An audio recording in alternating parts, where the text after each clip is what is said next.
Before I begin my presentation, I'd like to, the list of people in this booklet, we're proud to bring to you this free booklet.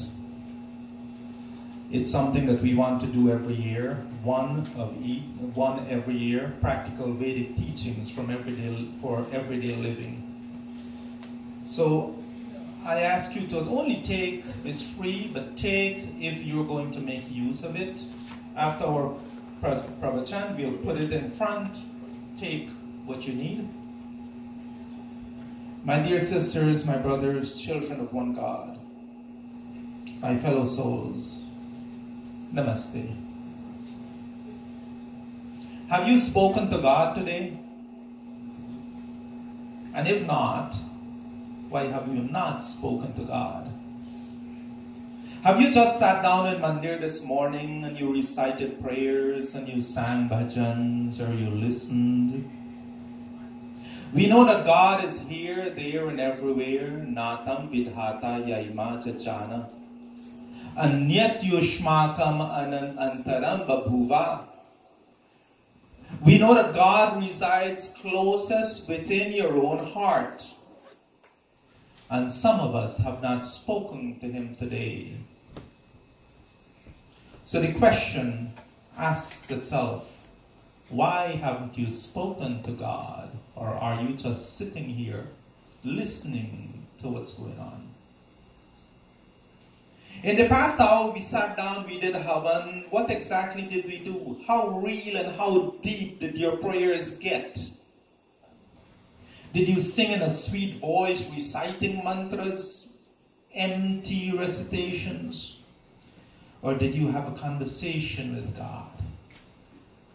Did you get caught up in the rhythmic sounds of beautiful music? Or did you focus on making it a conversation with God?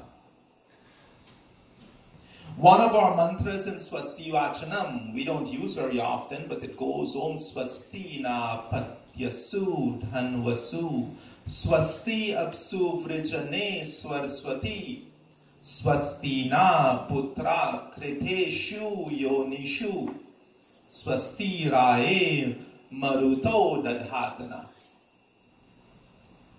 You see, we recite mantras without putting the meaning in our lives. It will make no difference. Sure, the mantras does contain power within itself, vibration of mantras, but that takes us so far. Why do we stop there? This mantra says prosperity, may prosperity be in our Patyas Yasu, the familiar, inhibited lands, known paths that we tread, the things that we do, the paths that we walk. May Swasti be there. In all the difficult places, Dhanvasu, and unknown places that we tread, you are going to move on to a new and unfamiliar school. May Swasti also be present there. Vrijane, desolate places, those places where you find yourself alone, may Swasti also exist there. And, O Divine One who encourages us to use this knowledge, you know, we address all the scholars. And the scholars learn and they show us how we should acquire knowledge. And in the same mantra we pray, let Swasti be our mothers, our father. It's such a powerful prayer, but if we just recite it, we're just getting the effect of vibration of mantra. We're really not getting the full effect of mantra. We must realize that the universe of God is one of giving and one of receiving. We focus on giving ourselves sometimes in most selfish of ways. And we focus on receiving of materialness. And we sit and we ask God, we want this, we want a new car, we want money, we want houses, we want whatever it is. So when we speak to God, what is it we're expecting to receive from Him? Are we ready to receive from God? It's like going to buy a car but you have no clue how to drive a car. Yet you're going to buy a car. How prepared are you in acquiring that? Imagine you go to the store and you look at this brand new sofa. You want to replace the old one in your house. The truck comes to deliver the new sofa, but you have not made the place for it. So we have all these thoughts in our minds, and God is giving us, but we have no place to receive it. We have not created that mind to be receptive of what He gives us. It's like going to the well for water, but you have nothing to carry it in. For us, some of us, it's going to get milk. You want a gallon, but you only have a container that holds a half a pint. So I have to ask, are we ready really? Are we preparing our minds to receive that which God gives us? So on Sundays we come, and you see, God gives in very different ways. How many times you've come to Mandir on Sundays and you sit and you pray and you have your problems and everything, and somebody says something that makes you, yeah, that's my solution right there. But then you leave Mandir and you forget all about it. So in a way, God has made you see the solution to your problem, but if you don't remember to implement that solution in your life, the problem don't go away. Almost seem like a wasted effort, even going to Mandir and looking for the answers. When the answers come, we don't recognize them. You see, we have to realize, we have to recognize when God is giving us. And that's when we give thanks, because we recognize it. And then we open our minds to receive even more. A personal example, one night I'm sitting in my living room on my computer, I'm working on this Sutra of Patanjali. And I was a little stuck. I'm like, how do I explain this for everyone else to follow? And I'm really struggling with it. It was late in the night, it was after midnight, and I decided, I'll do it today. It's okay. So I put away everything. Going to bed, I passed what we call our study. I don't know why, but I felt the need to open the door. I opened the door. My eyes landed on a book on my bookshelf that I had not touched for years. So I went and I pulled the book. And I opened the book. And there was my answer. God gives us and sends us messages in different ways. Supposing I felt that inclination to open the door and I didn't, then I'd ignore that little thing that kind of helped guide me to finding an answer I was looking for. We fail to take note of this intuition, that internal God that's trying to guide us many times. God works in different ways. So my fellow souls, if you have not spoken to God today, why have you not spoken to God? Is it out of ignorance? You must know that God is present and always listens when you're ready to speak. Is it out of guilt? If you never have prayed to God, He will not ignore you when you eventually decide to pray to Him. So it can't be out of guilt. Is it out of selfishness or laziness? You remember I always tell you, you have 86,400 moments in your day we call seconds. And how many of those moments in the day have you turned and say, and give that reverence to that energy that keeps you alive? How often do we do that? How much of those moments, seconds, minutes in our day do we do that?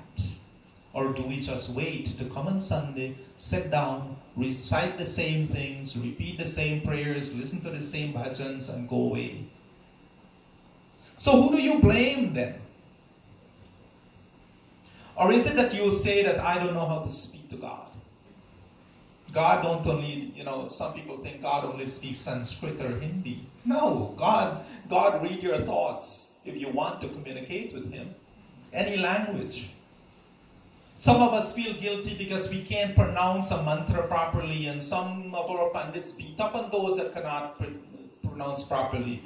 But you know, when you were little and your little child comes to you and say, "Mommy, I love you," you knew what the baby meant. God knows your intention. God knows why you are saying what you are saying. Yes, let's focus on learning how to pronounce mantras properly. But so if you mispronounce, God knows your intention. God is just and fair. God is loving, kind, and compassionate. God is tolerant and patient.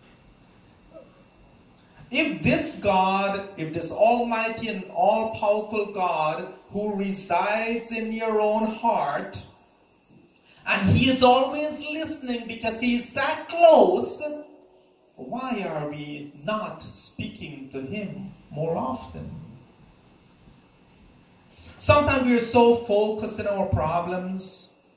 We are so focused on our own things, and the same problem keep us down every single day. I don't know if I've told you this story before, but you know, one day this wise man in the village, everybody goes to them with their problems, and there's a crowd gathered, and the old man told a joke and everybody laughed.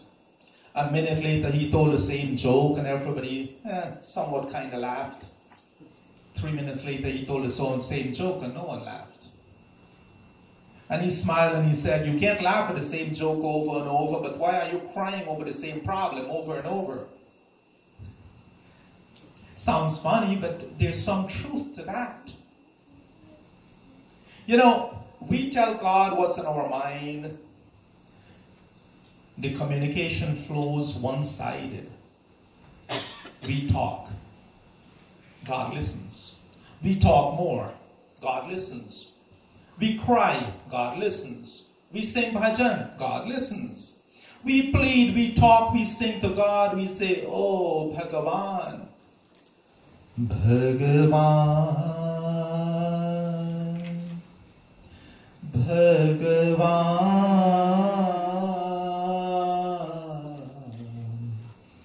Bhagavan.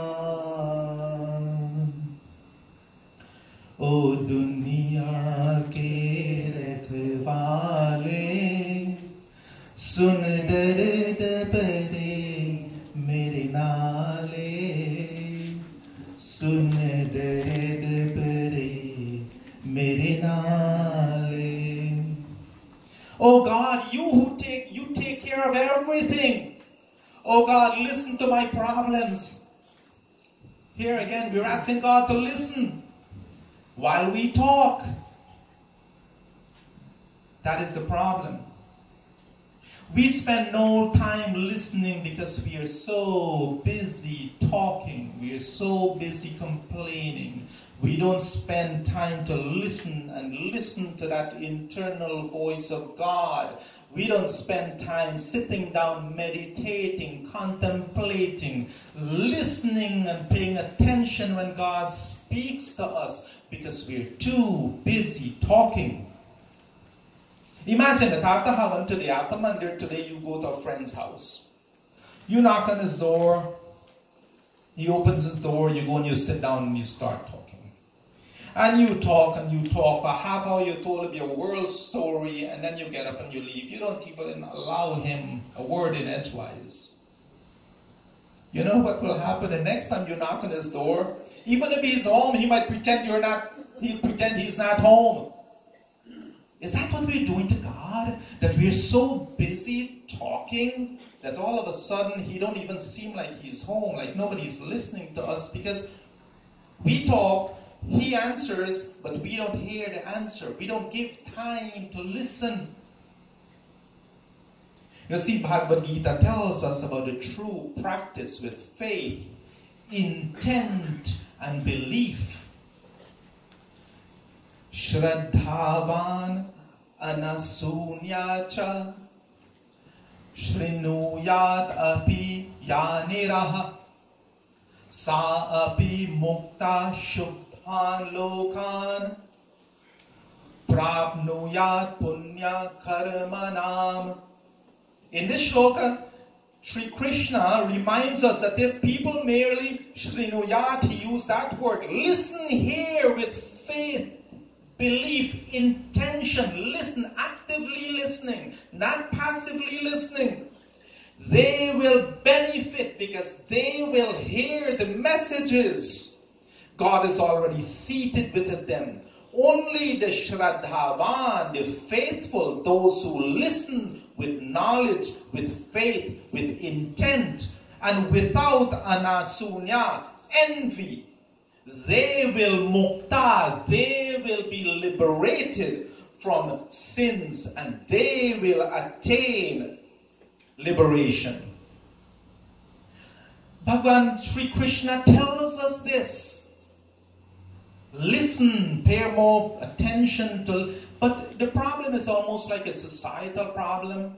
We go to school, the teacher talks, we listen, but there's no class, there's no training on how to listen attentively, how to actively listen. Nobody teaches us that. But we have to make a conscious effort to listen. So, I ask you today, are you ready to open your heart and have a two-sided conversation with God? Not a one-sided, not where you talk and he listens. Are you willing to begin having a real conversation with God? And when you're ready to do that, that will be your life-changing moment. Because you will have learned how to be quiet, how to find that internal peace, how to close your mouth, and how to open your mind and your ears, and learn to identify the issues and see the answers to your problems. But if we can't shut our mouth long enough, how can we find that? So today, let's take this one little verse. I call it the song of surrender. Surrender yourself to that God. या तो मैं जग से दूर रहूं और जग में रहूं तो ऐसे रहूं, इस पार तुम्हारे हाथों में, उस पार तुम्हारे हाथों में, उस पार तुम्हारे हाथों में, अब सौंप दिया इस जीवन का सब भार तुम्हारे हाथों में, सब भार तुम्हारे हाथों में. When you realize the presence in this world and open communication between you and God, and listen to His guiding words, then and only then we can realize our full potential in this world. So, does this mean that you have to learn how to meditate? Maybe it does. Does it mean that before you sleep you should turn off the TV set, you should put away the cell phone, you should get off of Facebook, you should close your eyes for a couple of minutes and reflect and contemplate? Maybe it should. The answer might be different for each of us, but I encourage you today, let us identify how can we find that peace and quiet where we start to listen to the voice of God, because He is always speaking to us, but we are not always listening.